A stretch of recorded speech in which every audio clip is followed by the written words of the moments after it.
Andrew Gao from Reverie Roasters to talk about Reverie Roasters.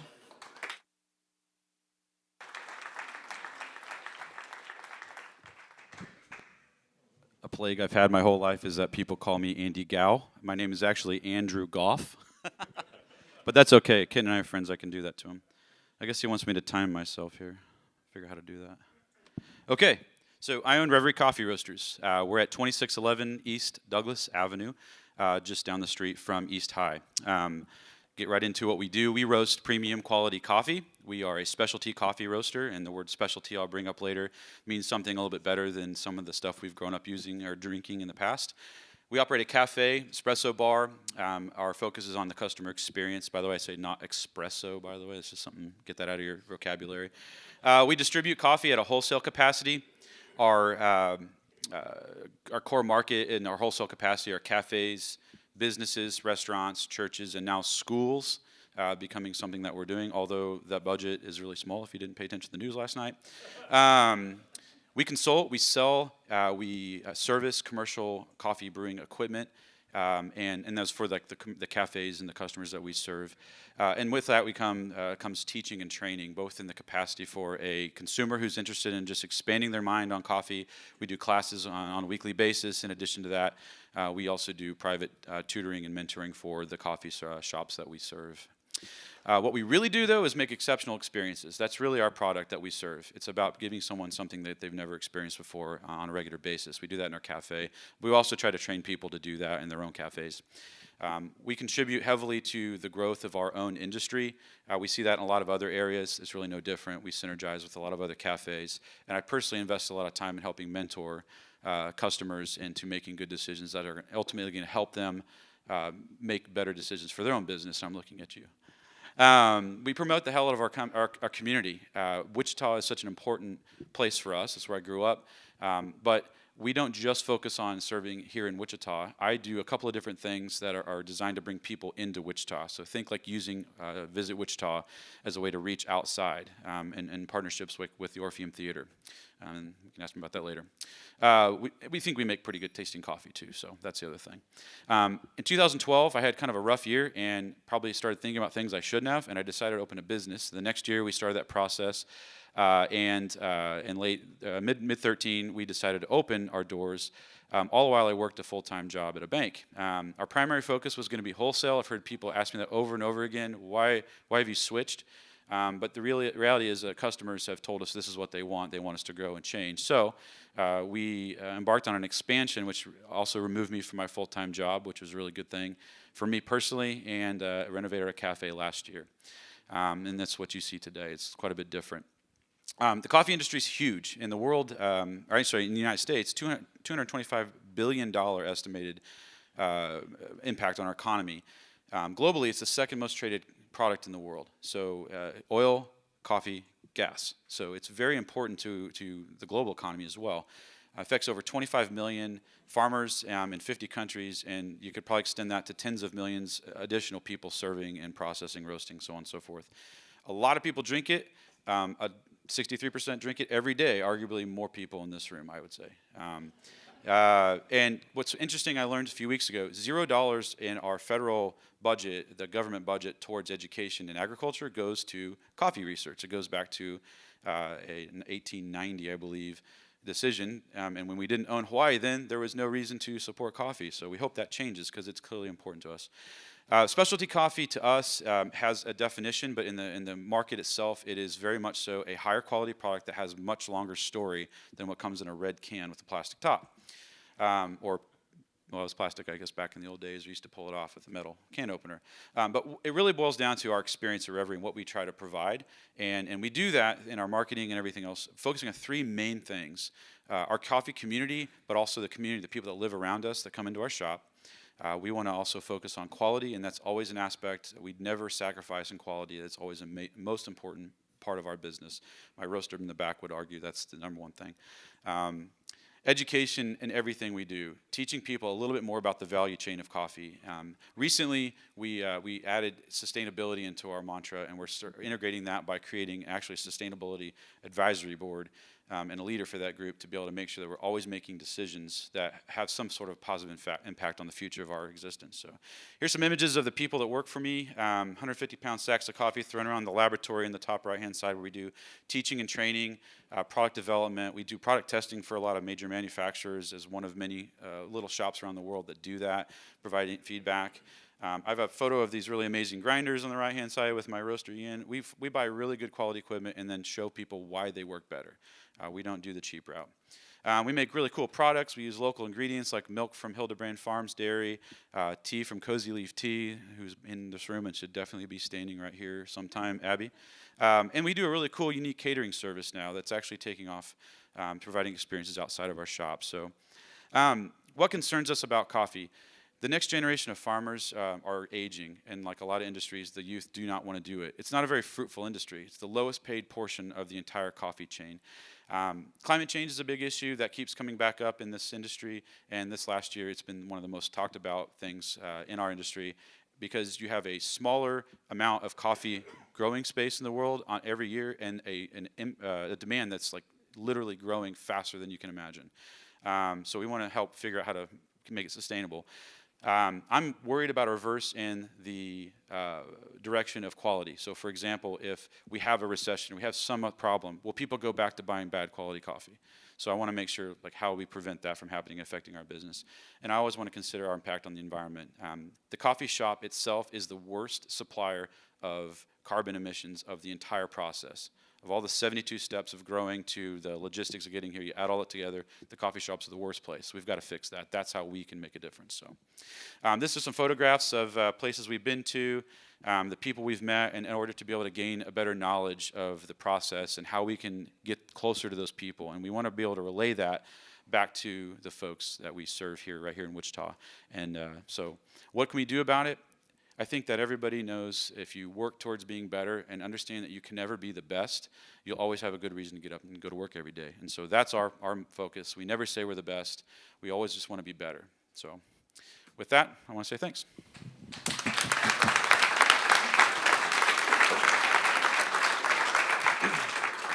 Thank you, Adam Grew. We're going to Thanks, Jim.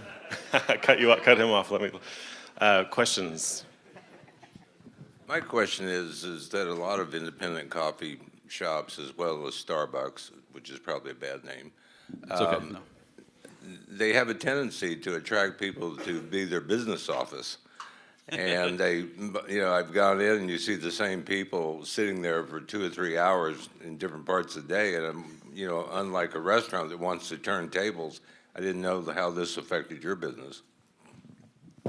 Be careful with that because half those people are standing here right now.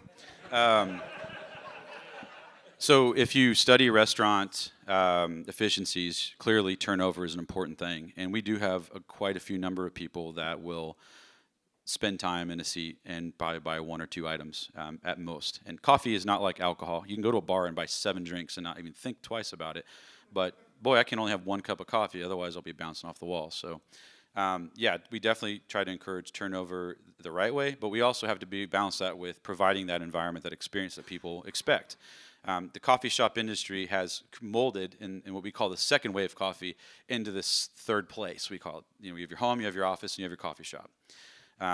But for coffee shops, it's not very profitable. In fact, it creates a problem when you've got 10 people in line and you've got 13 tables and all 13 tables have 1 person at them. And so it's really easy for a person to, turn around and leave or get their coffee and go and maybe not get that experience. So it's definitely a challenge. One way to do that is increase the size of your business and offer more seating. So that's maybe in the future. We don't know. Maybe. Right over here. So what is your future vision for Reverie? And do you want to be like a roaster like PT's, or are you hoping to expand to that, or what are you thinking? I think the market will determine how big we grow. I don't really have the intention of growing in the area of multiple cafes. I've looked into and had 4 or 5 offers to look at going into office buildings and places where you have a heavy concentration of people. And it just depends on the agreement that you can get into with those folks as far as what can we add value to your property or to your business that maybe your customers or your employees really want. And that is definitely the direction the industry is moving for creating spaces inside your office. So I see that maybe me more probable, but I'm having a hard time getting property owners and some businesses to agree that that makes sense for them. But what we're finding is some that are very aggressive in that, and that's exactly what they want. So there's something to that. As far as being a roaster, we kind of go by how much coffee we roast, and I clearly want to sell more coffee. I would say 20% of our business, 25 right now, is in the wholesale capacity, and we have a lot more room to grow in that.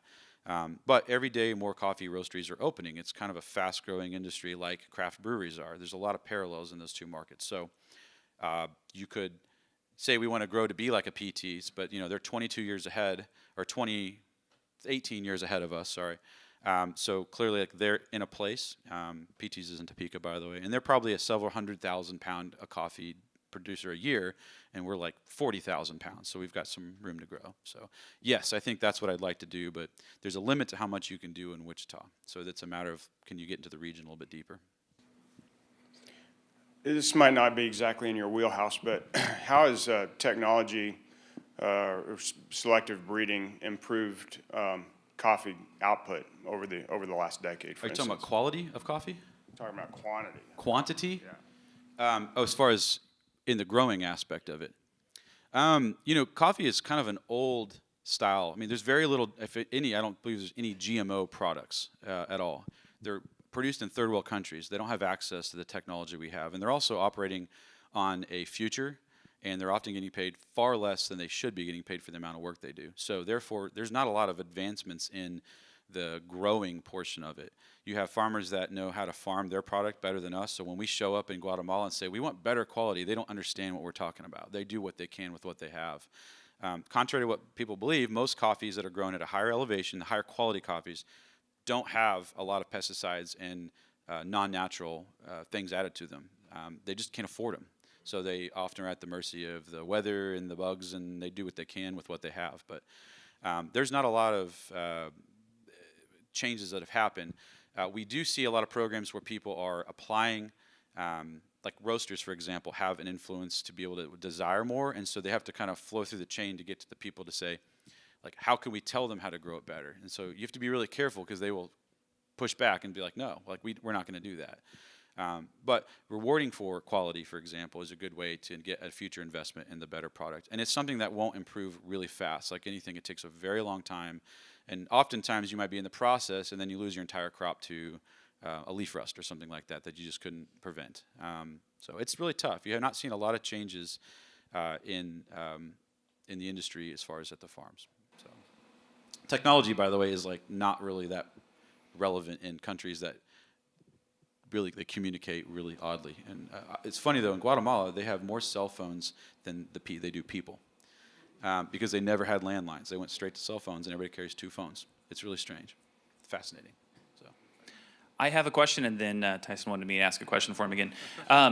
You mentioned the carbon footprint at the coffee shop being the greatest. I'd be interested in what that means and how you're looking at reducing that. And then Tyson's question was about e-commerce and how you talked about Wichita, and there's a limited size that you can grow. Are you looking at selling direct to consumer through internet?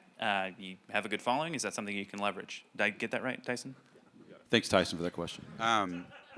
So I'll answer the technology question first. You might have to remind me of the first one, because I can only think one thing at a time. Technology will help us sell more coffee, and we definitely want to look at selling online. We do it currently now. I'm not able to optimize the current system that we use to sell it, because we keep things simple, because we're a bunch of idiots running computers and iPads. But definitely, like, it's an area to grow, and that's one place I need a lot of help with. I tend to run around crazy every day, acting like the maintenance guy all the way up to the CEO. So it's hard for me to make decisions that should be left in the hands of people that, well, I like to call nerds, and that's a positive term nowadays. So that's definitely that's an area that we need to grow. What was your first question again? Oh, so our sustainability program that I was cued into, we need to focus on, is really just going to help us. We're going to start by analyzing what we do well, and then the areas that we do poorly. The biggest things we can do are buy better products that maybe cost more, and so helping customers understand why. That's a big deal. Better products, as in like cups. You know, it's paper. It could be recycled, but is there a biodegradable product that maybe destroys itself faster? I don't like recycling in some ways, because it uses a bunch of resources, and I've learned that like most of it doesn't actually get recycled back into something like this.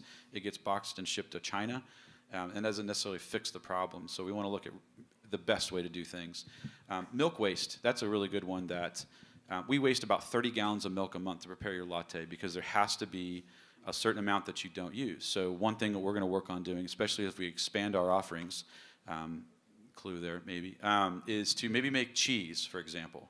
And this has been done by some shops in Australia. They take their milk waste, it's been steamed to a certain temperature, so it has a little bit of different chemical components to it. And then maybe you can put make your homemade ricotta that goes on an awesome piece of toast. And it can be done, and have maybe zero milk waste, which 30 gallons a month of waste is it's a lot of money, actually. And you can sell cheese for a lot of money, too, and make money and make people very happy. So we're creating this board in order to have a better understanding of where we can get better. And then I've actually engaged with my employees to create a team of my employees and then kind of my executive team, my manager, myself, and maybe one other person on our office. And then we'll go back on a monthly basis, continually improve what we do, and then maybe create a few programs. And we're going to tell people about it. My other goal with this is to be able to convince other shops they can do better too. If we can save money and save the environment a little bit better, like that's a really good thing too. So, and I've learned, by the way, with the millennial generation, if you just literally stick a recyclable sticker on something, they're more interested in buying that, and they will pay more money for that. But usually when a great recycling program probably comes great products as well. So definitely interested in capitalizing on that. But at the end of the day, we were doing things without even promoting it just because we did. It was just natural. But we need to tell people about it too. So Right over here. Oh, Andy. Andy. Sorry, I saw Aaron raise his hand. Aaron doesn't get to talk. All right, 2 quick questions. All right, I think you can remember these. Okay, first is, how did you teach yourself to get, to where you were before you started, all right? And then second, how did you get your financing? Where did it come from to get started? Okay, so I had a passion and a desire to make coffee. I just enjoyed coffee. I would travel and go to places, so it piqued my interest. And then I told you 2012 was a rough year. Lost my grandmother, 2 months later had a baby, 16 days later lost my mom, lost my dad's dog, I've had for 14 years, and my great uncle died, and I was really kind of messed up in my head, and so I probably made a few crazy decisions. And so I looked at what I really enjoyed. I had a partner at the time that I felt like could carry the weight of the coffee industry for me. Quickly realized that didn't work, and we grew. We decided to start a coffee business to fill a fairly large gap in our community. We had a style of coffee shops that have been created that were all kind of the same as they've always been done. And when you travel and look outside your borders, you see the future of the industry. And so we wanted to bring that to Wichita and then also encourage others to think in the future because we know that's the direction the market's going. So so I kind of learned from the ground up. My background's in education for retirement plans. So standing in front of you is like what I do. That's what I did for 8 years for one group here in Wichita, and I had a total of 12 years in the financial services industry. So I don't shy away from speaking publicly. This is what I like to do. And honestly, that's what I want to do every day. I'd rather do this than sit in my office and do books. As far as financing goes, I worked at a large bank, and not that I probably shouldn't have gotten the loan, but it was a small enough loan in the beginning, and I used some of my own personal money and assets. I maxed out my credit cards like a lot of business owners do, and thus is where we started. And then we've grown and gone to a larger loan and looking at the future, what can happen next too. So traditional banking, that's the way we did it. Right here. I have a coffee question. Do it. First of all, your coffee is outstanding. The Thank you. best. The question is, I was told years ago that the Americano is less acidic and has less caffeine. First of all, can you confirm that? And two, how is that possible? 2 shots of espresso has less caffeine than a cup of coffee. Okay? Everybody thinks that it's the jolt. Now, if you ate or drank 12 ounces of espresso, then you would have 6 times the amount of caffeine of one espresso, obviously. So, in short, an Americano is usually 2 shots, or maybe 3, depending on the size. So it's going to have less caffeine because it's diluted the rest with water. So put that one to rest. What was your acidic? Acidity just depends upon the coffee and how it's made. Espresso doesn't necessarily produce a more acidic product. The coffee itself could be very acidic, if you want to have a really good conversation about flavor profiles and characteristics and things like that, here's a plug. Every Saturday we have a class, and it's basically what's $5 or something, and you sit with some pretty top-notch guys that nerd out about coffee, and you can learn all kinds of really cool stuff. So sign up online. Hey, Andy. Hey, Darren. I'm used to being the only one in the room, but I've never tasted coffee, and I don't drink milk. So I was wondering, what is this guy doing? Does he know that you guys are taking a photo, or do you You're just? talking about the guy on the left? Yeah, or do you just not let him stop I working? put that up there so you see this guy right here. Anybody recognize him? This is the wrong people for this. If your wives are all in the room, then they would know exactly what it is. No, that was totally like, I have the most innovative staff. We have extremely low turnover. I love how this goes into a conversation about my team. We had the luxury of having this gentleman come into our shop twice when he was here a couple years ago, and you know, the publicist or the girl that runs with him, his assistant, was able to take a bunch of photographs, and I was able to get her number, and she texted to me, which I keep that in my pocket, the number, just in case I want to meet him again, because he is like my childhood idol. If you can go back long enough, I have a stack of DVDs that we literally pirated off the internet, sitting on my bedroom books or my dresser. I love watching his shows because he takes the idea of science and applies it to food, which is what we do every day with coffee. So, but anyways, we took this photo, and you got Tom, he's our trainer and our lead barista at Reverie. He's been with me for, I think his anniversary is in a couple of days, almost 2 years, and he's like totally poured latte art during that shot on purpose. Adrian's just a funny guy in the back, and he made a funny face. We never knew this happened until like 2 days later when we got the text, you know. Jason on the right, he's my sales guy. I think he looks a little bit like Dwight Yoakam in that photo. And yeah, and he's such good people. And then of course, Alton Brown. I was working that day at the bank. Hopefully none of my former employees or employers are here. I knew he was in town, and I had the suspicion, and I ran home and changed my clothes and went there, and he walked in the door. It was like perfect. And so I was actually working that day. They let me have a beard that long at a bank, which is really funny. But anyways, that was just like a super awesome moment. And then he came back the next day, which was even cooler. So, and I got more photos of that somewhere. But anyways, I did mention my staff, by the way. We have extremely low turnover, and so I attribute the weird stuff we do and the culture that we create to really them. They are the millennials. Jason and I are the oldest ones there. Everybody else, like average age is like 23, so we're working with a bunch of kids. So we kind of look at, say, the future of the industry really lies in their hands, and so I want to look at what they do. And I let most of the decisions be made by them. A very democratic approach. So my job now is to kind of encourage them to come up with more good ideas. So. My question actually was along those lines, and I noticed that you have a lot of accomplished musicians and artists working for you, and sometimes they have to go off on tour, and it's the sort of thing where they're thinking about their dreams. And I found that a lot of coffee shops, that leads to employees either being jaded or not giving very good service because they're more invested in their dreams than they are in this job where they're just passing through. So what's the difference? You do have a great team. They're very friendly people. How do you maintain and keep people motivated and find those opportunities for mentorship? It's kind of a couple things. For one, if you do something that people desire and you may be the only one in town doing it, or you're able to provide an opportunity, then you have a really good pool of people that want to work for you. And so because the economy of coffee is pretty small in Wichita, and there's like 10, 12, 13 shops most. Compare that to Kansas City has 146 as of 2 years ago. There's not a lot of opportunity, so we get the best coming to us and like sitting at our bar every day. So those people are comprised of people that typically have another passion or desire, but they really like the coffee shop atmosphere and they have this thirst for knowledge. So this summer I've got one of my employees going on a tour that takes her all the way to New York City, I learned, and she'll be gone for 3 or 4 weeks. And we've been okay with that for a while. It's going to be harder as we grow. We're getting more full-time people, more career-driven people, and we're one of the only providers in town of like a career-based coffee and shop environment. Most of it, we hire people with the notion that this is only going to be temporary because that's kind of the way it's always been. But you go to big economies like Kansas City. I've been to Columbus. I've been to Oklahoma City. You're getting places that people can really have a career in coffee. So it's not very fruitful, I will tell you, but there's a difference between having a job that pays you well and have a job that you love. And I think arguably our staff loves what they do because they get to do stuff they could never do anywhere. in town at least. And there's a lot of competition for that business in other big cities, so it's really ideal to stay here. And letting them make those choices makes them stick around longer.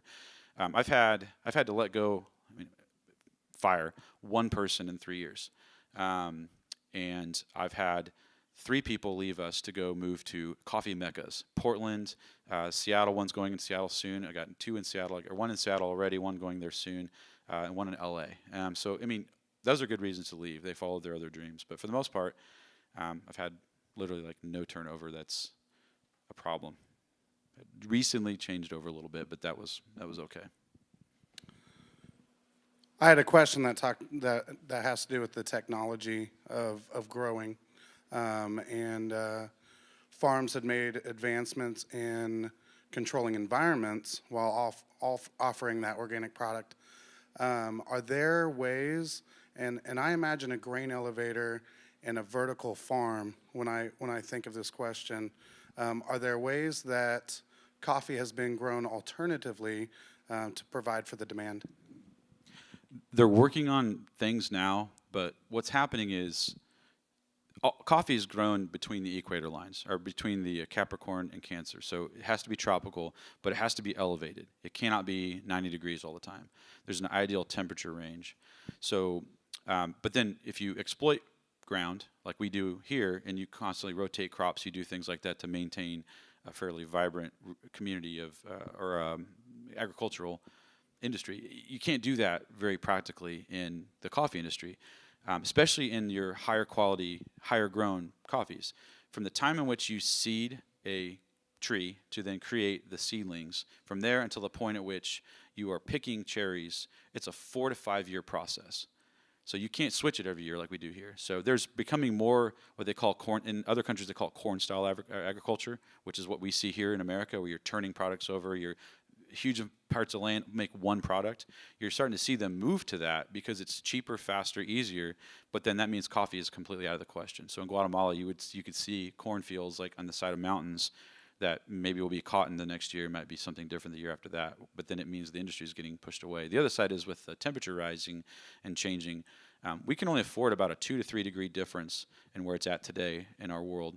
For you basically diminish the places you can grow. It just will not grow. Higher quality coffee will not grow at a higher temperature, and so you need that stability year round. So that's something that we really can't control, with technology, other than just making our place less carbon emissions and things like that. So they're trying to look at growing different alternative products that are a little bit more resilient. The problem is they're lower quality products. So you're seeing a movement towards more Robusto coffee, which is arguably a horrible product, and versus your Arabica, which is what you've been told all these years is better.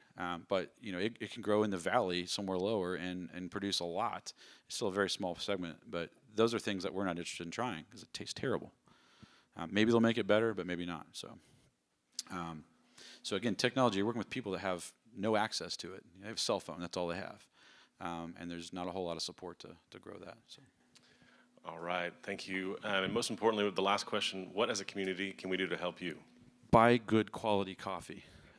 Actually, I preface this, I heard you might ask that, so support your local coffee community. Don't go and buy coffee at a gas station or a place that doesn't have any focus on quality.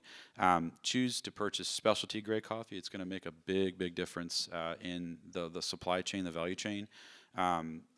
Make a good coffee at home. My father is a good example. He has terrible coffee in his office. He has great quality coffee at home, and he serves all of his customers this bad stuff because of a financial decision. For maybe $10 more or something, you can have a much better product to serve your customers, which that speaks a lot about the kind of business person that you are. And also make time to make good quality coffee. Don't use Keurig machines, things like that. Convenience should never be something that